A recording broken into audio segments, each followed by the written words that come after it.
Santé, ingénierie ou électronique, le gaz est présent partout et surtout chez Air Liquide. La société française créée en 1902 possède un site de 14 hectares à Sassenage dédié à l'hydrogène liquide. L'hydrogène liquide, c'est le fer de lance du campus technologie Grenoble, mais c'est aussi son histoire. L'expertise développée autour de l'hydrogène d'Air Liquide, elle a débuté sur le site dans les années 60. Cette aventure, elle a continué avec la mobilité terrestre, avec le développement des stations de recharge. On a actuellement des projets en cours pour monter de l'hydrogène liquide à bord d'un avion. Donc d'avoir un avion électrique, donc qui ne va pas émettre de CO2 pendant son vol.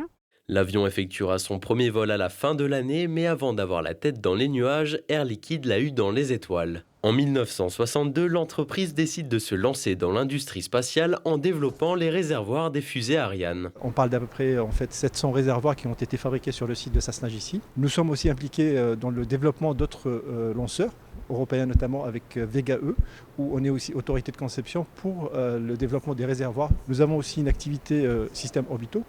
Donc c'est Air Liquide conçoit et fabrique en fait des cryocoolers qui permettent en fait le refroidissement des instruments infrarouges au niveau des satellites en fait d'observation de la Terre ou des satellites scientifiques.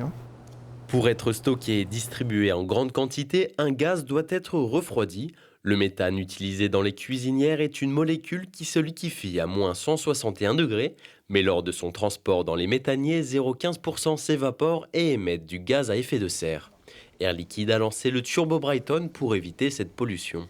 Ce produit, le Turbo Brighton, c'est un réfrigérateur cryogénique qui est utilisé pour différentes applications pour aller reliquéfier quand le gaz naturel liquéfié s'évapore lors du transport sur les méthaniers. Pour le liquéfier, on a besoin de gros réfrigérateurs cryogéniques et donc ce genre de système peut servir à ces applications-là.